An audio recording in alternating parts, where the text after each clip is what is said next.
Hotlist husband episode 122। अब आगे बाहर आते ही अरमान का चेहरा एकदम से डार्क हो गया था और उसने मारिया के पास आकर बोला, मारिया शायद मैंने तुम्हें कुछ और काम दिया था, तो आप यहाँ क्या कर रही है। तब मारिया ने अरमान की ओर देखकर बोली कि मैं जानती हूँ कि आपने मुझे क्या काम दिया था, बट डोंट वरी, अबीर सिंह राठौर से मीटिंग के बाद मैं अपने काम को कंटिन्यू करूंगी, लेकिन आज इस मीटिंग में मेरा होना जरूरी है। मारिया ने केवल 2 बात की थी, इसके अलावा उसने अरमान को कुछ नहीं बोला था। वही अरमान ने भी फिर मारिया को कुछ नहीं बोला था और बाकी गार्ड्स जो कि आस्था के साथ कॉलेज जाने वाले थे उन्हें एक्टिव रहने के लिए कह दिया था। और फटाफट से वह लोग अब अबीर सिंह राठौर से मीटिंग के लिए रवाना हो चुके थे। वहीं दूसरी ओर डॉक्टर रश्मि जल्दी ही नानी माँ के साथ सिंघानिया मेंशन में आ गई थी। और जैसे ही आस्था ने अपनी नानी माँ को डॉक्टर रश्मि के साथ देखा तो वह बहुत ही ज्यादा खुश हो गई थी। उसने दौड़कर अपनी नानी माँ को गले से लगा लिया था। तब कुछ आंसू उसके गालों पर लुढ़क आए थे। तब आस्था हैरानी से नानी माँ को देखते हुए बोली, नानी माँ लेकिन आप यहाँ कैसे आई। तब दादाजी बोले, हम बताते हैं, आज से आपकी नानी में कुछ दिनों के लिए हमारे साथ ही रहेंगी। अब जैसे ही आस्था ने ये सुना वह बहुत ही ज्यादा खुश हो गई थी और उसने एक बार फिर जोरों से नानी माँ को गले से लगा लिया था और दादाजी का शुक्रिया अदा करने लगी थी। तभी डॉक्टर रश्मि बोली, अरे आस्था नानी माँ यही रहने वाली है, तो तुम नानी माँ से आराम से बाद में भी मिल सकती हो, अभी तुम्हें बाजार से कपड़े लेकर आने हैं। अब जैसे ही रश्मि ने ये कहा आस्था ने भी फटाफट बोला, हाँ हाँ रश्मि दीदी। तब रश्मि बोली, आस्था जल्दी करो, और फिर कुछ पता नहीं मुझे कब हॉस्पिटल से कुछ इमरजेंसी आ जाए और मुझे जाना पड़े, तो इसीलिए तुम्हें अभी चलना होगा। अब जैसे ही रश्मि ने ये बोला आस्था बोली, ठीक है हम फटाफट से चेंज करके आते हैं। तब आस्था जाते जाते रुकी और बोली, लेकिन हम क्या चेंज करें, सारे कपड़े तो काफ़ी ज़्यादा महंगे महंगे हैं, हम उनमें कंफर्टेबल नहीं हैं।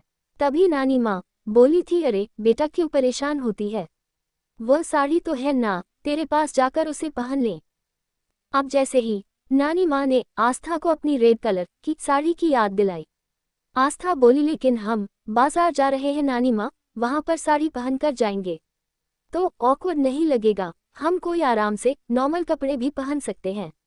तब नानी माँ आस्था को डांटते हुए बोली, बेटा तुझे कितनी बार समझाऊं कि तू अब बहू है इस घर की, तो तुझे शादीशुदा की तरह रहना चाहिए, साड़ी वगैरह पहनना चाहिए, पर तू है कि मेरी बात ही नहीं सुनती है। तब आस्था झल्लाते हुए बोली, लेकिन नानी माँ वो हमें साड़ी पहनना नहीं आता है, आप हमारी बात क्यों नहीं समझ रही है। तब नानी माँ बोली, तू चल मेरे साथ, मैं तुझे साड़ी पहनाती हूँ। ऐसा बोलकर वह एक नज़र दादाजी और रश्मि की ओर देखते हुए नानी माँ आस्था को लेकर फटाफट से कमरे में आ गई थी। तब आस्था के कमरे को देखकर बोली, अरे वाह आस्था बिटिया, तेरा कमरा तो बड़ा सुंदर है। तब आस्था मुस्कुराते हुए बोली, लेकिन नानी माँ अब एक बार फिर सोच लीजिए, हम साड़ी नहीं पहनना चाहते। तब नानी माँ ने उसे डांटते हुए कहा, बेटा मेरी बात सुनो, मैं जानती हूँ कि किन हालातों में तेरी शादी हुई है, लेकिन अगर तू बन सवर कर घर में रहेगी, अपने पति के पास बन सवर कर जाया करेगी, तो यकीनन देखना एक दिन वह तुझसे प्यार करेगा और फिर तेरा ये रिश्ता हमेशा हमेशा के लिए मजबूत हो जाएगा। अब जैसे ही नानी माँ ने ये कहा आस्था का चेहरा एकदम से सख्त हो गया था और वह अपनी नानी माँ की ओर देखकर बोली, आप क्या कह रही है नानी माँ, आप अच्छी तरह से जानती हैं कि हमें हमारी जिंदगी में शुरू से ही कोई रिश्ता चाहिए ही नहीं था और शादी तो हम कभी भी नहीं करना चाहते थे, लेकिन मिस्टर अरमान सिंघानिया के साथ जबरदस्ती हमारी शादी हुई है और ये शादी केवल तब तक ही है जब तक हम चाहते हैं, उसके बाद शादी के कोई मायने नहीं रहेंगे। अब जैसे ही आस्था ने थोड़े से डाक और सख्त लहजे में ये कहा, नानी माँ उदास हो गई थी और बोली, बेटा मेरा कहने का मतलब यह नहीं था, मैं तो बस चाहती हूँ कि अगर तुम्हारा और तुम्हारे पति के बीच में एक बार प्यार हो जाए तो तुम्हारा ये रिश्ता सबसे खूबसूरत होगा और फिर तुम हमेशा खुश रहोगी। तब आस्था हल्के से आंखों में नमी के साथ नानी माँ का हाथ थामकर बोली, खुशी, यह खुशी क्या होती है नानी माँ, आप अच्छी तरह से जानती है कि हमारी जिंदगी में खुशी का दूर तक कोई लेना देना नहीं है और वैसे भी जब तक हम अपने मकसद में कामयाब नहीं हो जाते तब तक उसके अलावा हम किसी और के बारे में नहीं सोच सकते हैं। ऐसा बोलकर आस्था न जाने किन कड़वी यादों में खो गई थी। तभी रश्मि की आवाज नीचे से आई, आस्था जल्दी करो, हमें लेट हो रहा है। ऐसा बोलकर रश्मि नीचे से चिल्ला रही थी, क्योंकि अरमान का कमरा तो साउंड प्रूफ था, लेकिन नानी माँ और आस्था ने दरवाजा बंद नहीं किया था, जिसकी वजह से उन्हें रश्मि की आवाज साफ सुनाई दे गई थी। तब फटाफट से नानी माँ बोली, अच्छा अच्छा छोड़ो ये सारी बातें, हम बाद में भी कर सकते हैं, तो एक काम कर, फटाफट से चेंज कर। ऐसा बोलकर नानी माँ आस्था को अपने हाथों से साड़ी पहनाने लगी थी। पार्टी से आने के बाद आस्था ने वह साड़ी बड़ी ही संभाल कर रखी थी, क्योंकि वह उसकी माँ की साड़ी थी, तो जिससे आस्था काफी ज्यादा अटैच थी।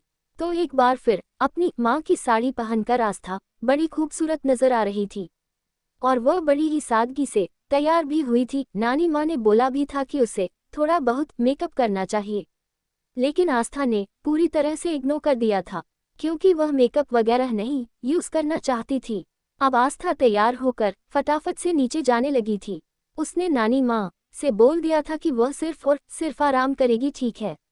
वही दादाजी ने राजेश से कहकर नानी माँ का सामान एक बड़े ही खूबसूरत से गेस्ट रूम में रखवा दिया था, और उन्हें इस बात की भी बता दिया था कि वह पूरे आराम से यहाँ रह सकती है और इसे अपना ही घर समझे। साथ ही साथ उन्होंने डॉक्टर रश्मि से भी बात की थी और उन्हें बोला कि वह भी यही रहेंगी। तब रश्मि ने आनाकानी की थी, लेकिन दादाजी के सामने उसकी कहाँ चलने वाली थी।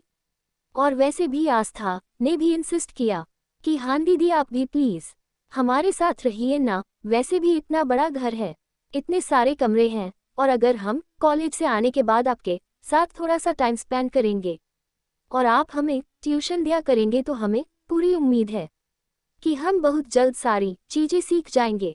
अब जैसे ही आस्था ने ये कहा, डॉक्टर रश्मि भी उनके प्यार के आगे मजबूर हो गए थी। उसने भी फिर वहीं रहने का डिसीजन ले लिया था। वह जल्दी ही वह दोनों अब शॉपिंग करने के लिए मॉल की ओर रवाना हो चुकी थी।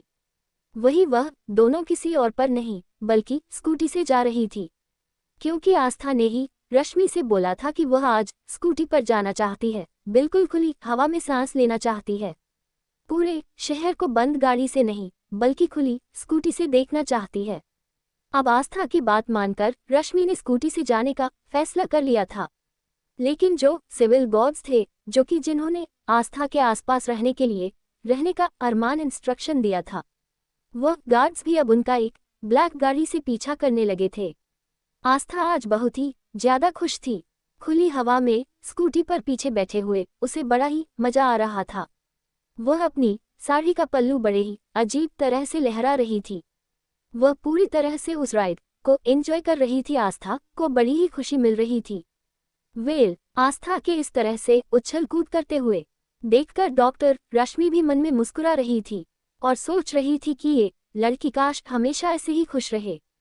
कितनी मासूम है यह, इसकी मासूमियत कभी भी खत्म ना हो। अब डॉक्टर रश्मि का ध्यान एक पल के लिए आस्था की ओर चला गया था।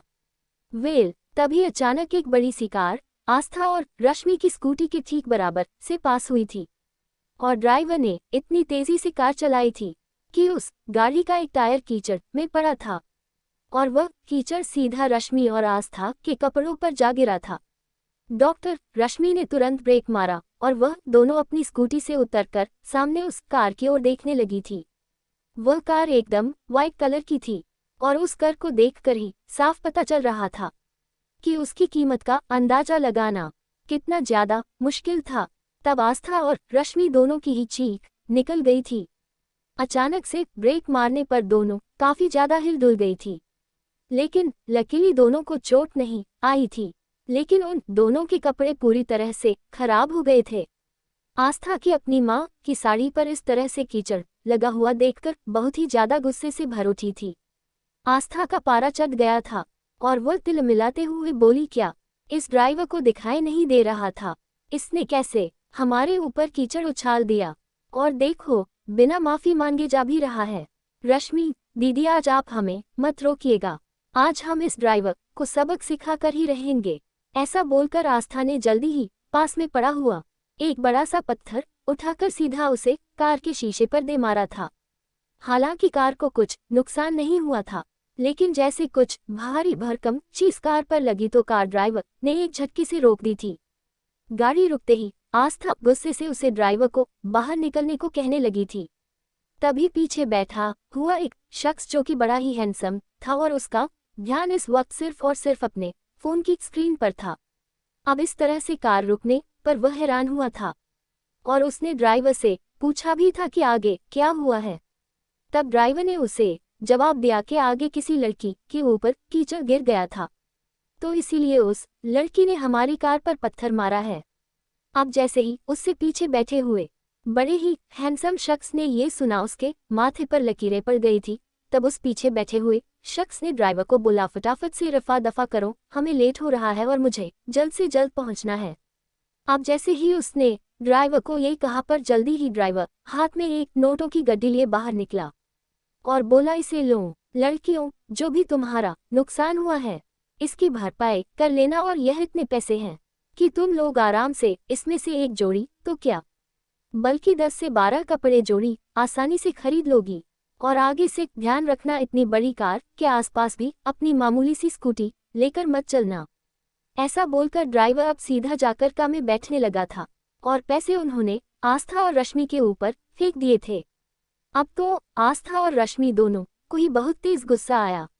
आस्था ने वह पैसों की गड्डी ली और तुरंत जाकर उसने का मिरर खटखटाते हुए उस ड्राइवर के मुंह पर दे मारा था और गुस्से से घूरते हुए उस ड्राइवर से बोली, मिस्टर ड्राइवर की एक बात कान खोलकर सुन लीजिए, हर चीज पैसों से बिकाऊ नहीं होती है, समझे तुम? और तुम्हारी हिम्मत कैसे हुई हमारे साथ इस तरह का बर्ताव करने की?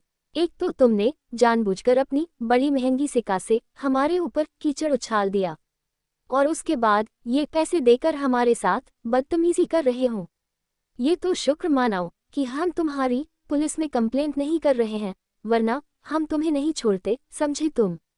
अब वह ड्राइवर आस्था की इस तरह की बातें सुनकर हड़बड़ा गया था, लेकिन उसके पीछे बैठा हुआ मालिक हैरान था कि इतने सारे पैसे मिलने के बाद इस लड़की ने कैसे पैसे वापस कर दिए।